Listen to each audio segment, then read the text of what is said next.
Ángel Verdugo, ¿cómo estás, Ángel? Buenos días. Muy bien, Pascal. Muy buenos días a quienes nos escuchan en este momento.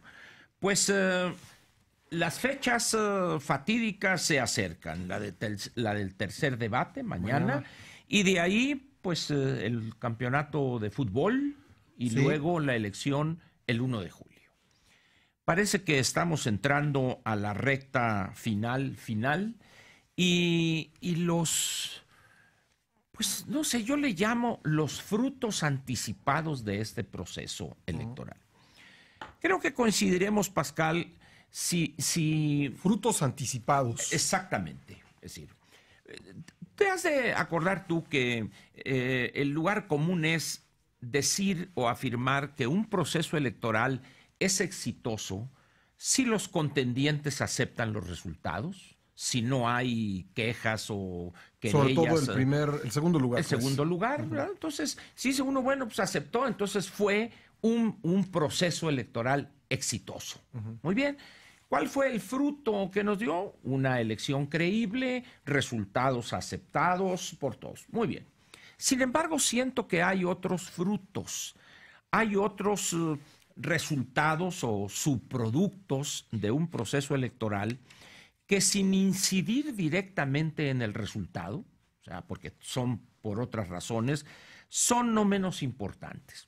Me refiero a aquella, vamos a decir, o a este efecto que tiene el que una persona que ayer no tenía poder y hoy tiene mucho poder, y en ese momento aquella careta que traía, aquella máscara de decencia, de respeto, de prudencia y mesura, cae hecha pedazos.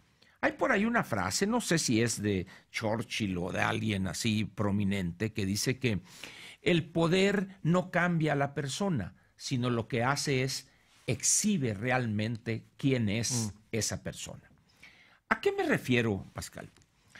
De repente vemos nosotros llegar a Mid, al aeropuerto de Mérida, y ante la entrevista banquetera o chacalera ahí, de repente se suelta diciendo: Anaya es un vulgar ladrón. Que dice, robó la lana y etcétera, etcétera. Dice uno, primeramente, ¿es el lenguaje de un abogado ese acusar sin prueba alguna? Porque si él, es más, él dijo, no hay, cito textualmente, por supuesto, evidentemente y sin ninguna duda, lo que estamos viendo es un vulgar ladrón que desde el poder se robó dinero y que lo cacharon y debe pagar sus consecuencias. Los términos jurídicos como cachar a alguien, bueno, pues vamos a dejarlos de lado, pero es válido que un abogado, que alguien que... Pero es candidato.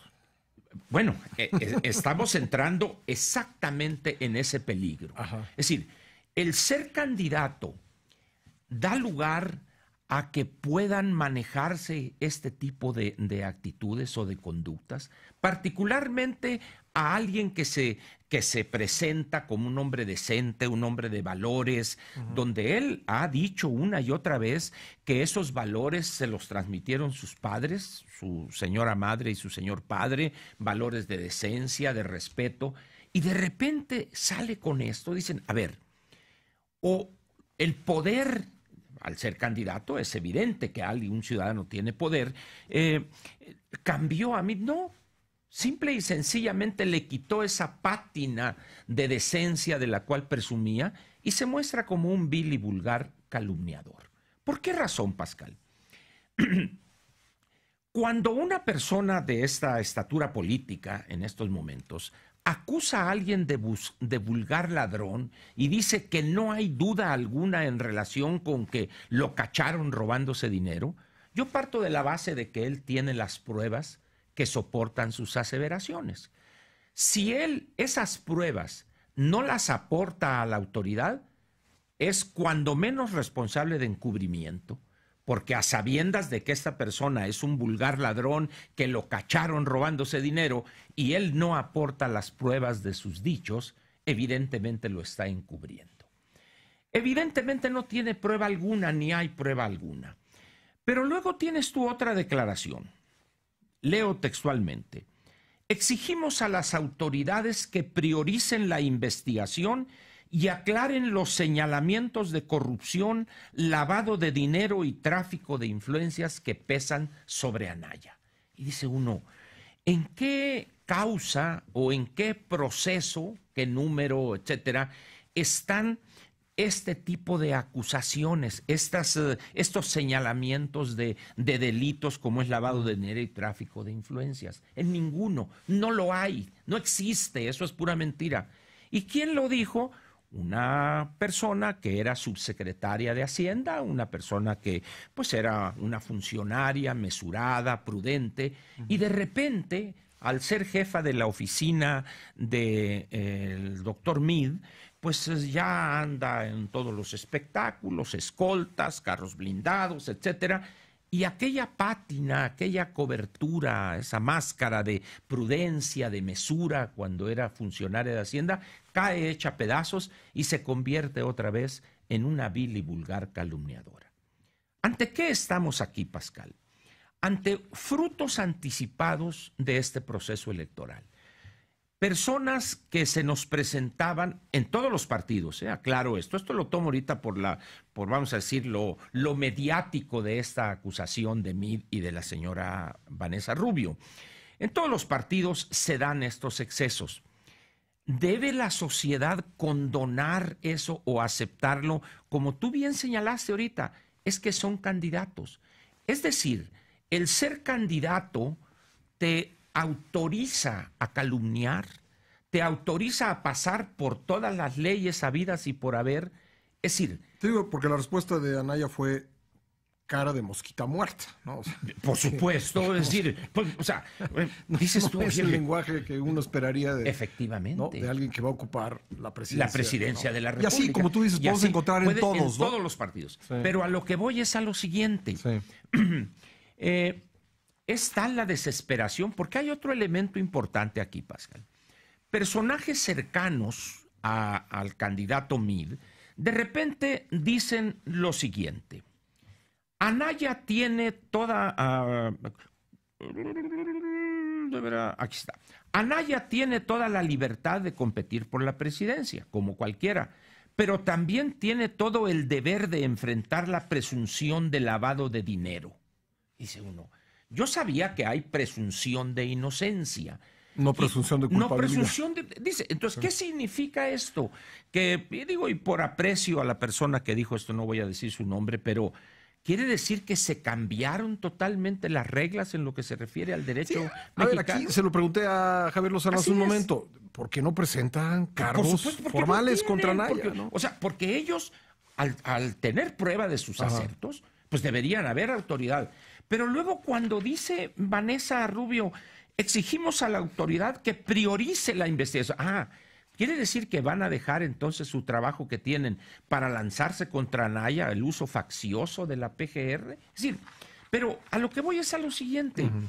¿Cómo es posible que gente sensata, personas sensatas, de repente resulta que lo que es válido para ellos es que Anaya debe probar que es inocente, no la autoridad la que debe de probar que es culpable? Es decir, esto que estamos viendo, Pascal, es peligroso porque al margen de si se es candidato o si se es amigo de un candidato, hay un respeto por la legalidad que está siendo echado por tierra.